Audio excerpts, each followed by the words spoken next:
اب پچھلے دنوں سے جو ہے کامن سول کوڈ یا یونیفارم سول کوڈ کی بات چل رہی ہے.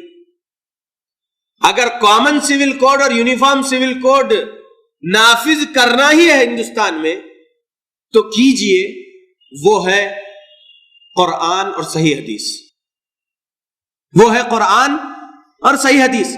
دیکھیے گلوبل پیس کانسٹیٹیوشن ہے قرآن اور حدیث. انشاءاللہ آئیے ہم نان مسلم سے کہیں گے کہ پلیز قرآن پڑھیے، ہم آپ کو ٹرانسلیشن دیتے ہیں جو آپ کو ٹرانسلیشن چاہیے.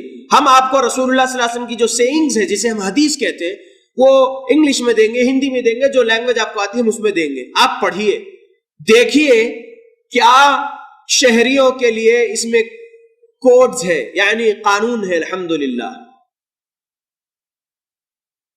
اگر نہیں نافذ کرنا چاہتے قرآن اور حدیث کا یہ یونیفارم سول کوڈ جو پوری دنیا میں نافذ کرنا چاہیے، اگر یہ نہیں نافذ کرتے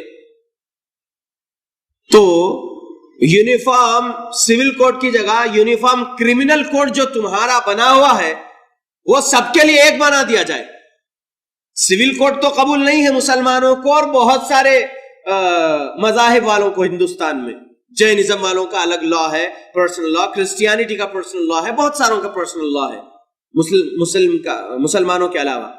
تو کہنا یہ ہے کہ سول کوڈ کی بات کو خاموش کر دیا جائے. نہیں ہو سکتا، ہرگز نہیں ہو سکتا. ہم اپنے دین کے معاملے میں، اپنے عقائد و اعمال کے معاملے میں ہم جو ہے آزادی چاہتے ہیں اور وہ آزادی ہم کو سنویدھان آرٹیکل 25 سے ملی ہوئی ہے. اس کے اندر کوئی رد و بدل اور مداخلت کو ہم برداشت نہیں کر سکتے. اگر تم کو بنانا ہی ہے تو یونیفارم کرمنل کوڈ بنا دیا جائے. اگر مسلمان کچھ بات غلط بول رہا ہے اپنے سپیچ میں، اینٹی نیشنل سٹیٹمنٹس بول رہا ہے تو اس کو جیل میں ڈالا جا رہا ہے. تو نان مسلم بھی تو بہت سارے باتیں بول رہے ہیں، ان کو کیوں جیل میں نہیں ڈالا جاتا؟ ان کو کیوں آزاد چھوڑ دیے؟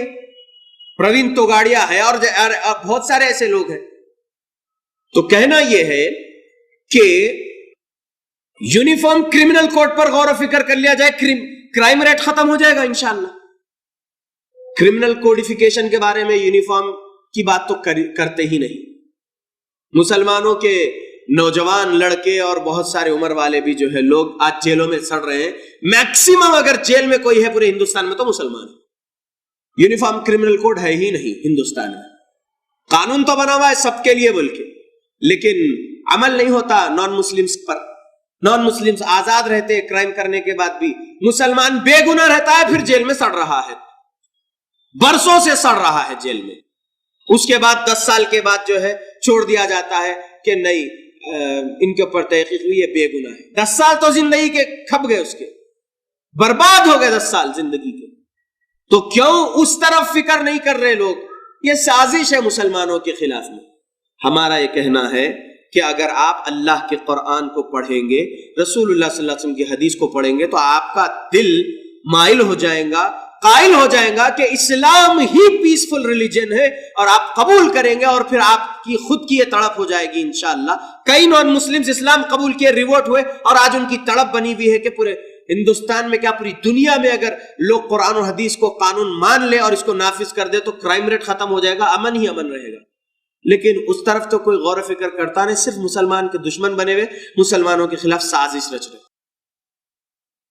ہم ایکسٹریمزم نہیں سکھاتے اہل حدیث، الحمدللہ ہم امن پسند لوگ ہیں، امن میں رہتے ہیں اور اللہ نے ہماری گواہی دیا ہے. اللہ نے ہماری گواہی دیا ہے. سورہ نمبر 6 آیت نمبر 82، الذین آمنوا ولم یلبسوا ایمانہم بظلم اولئک لہم الامن وہم مہتدون. رب نے کہا الذین آمنوا، جو لوگ ایمان لائے، ولم یلبسوا ایمانہم بظلم، اور ایمان لانے کے بعد انہوں نے ظلم کی ملاوٹ نہیں کی اپنے ایمان میں، اولئک لہم الامن، یہی لوگ ایمان پر ہے، امن والے ہیں. اولئک لہم الامن، یہی لوگ پیسفل لوگ ہیں، امن والے ہیں، وہم مہتدون، اور یہی ہدایت والے لوگ ہیں. یہ اللہ نے کہا ہے الحمدللہ. تو ہمارا یہ کہنا ہے اہل حدیثوں کا کہ ہم کو شک کی نظر سے جو دیکھا جا رہا ہے کہ دہشت گرد ہے ہم، بلکہ یہ چیز غلطی ہے، بڑی غلطی کر رہے ہیں لوگ. ہم سے ملو، ہمارے عقائد ہم سے سنو، ہمارے علماء کے پاس آئیے، ہم سے ہمارے عقائد کے بارے میں سوال کیجئے. ہمارے علماء سے سوال کیجئے عقائد اور اعمال کے بارے میں، انشاءاللہ پھر آپ جان جائیں گے کہ اہل حدیث the gateway to extremism نہیں ہے، بلکہ چاہتے ہیں پیس، پوری دنیا میں پیس پہنچانا چاہتے ہیں. الحمدللہ.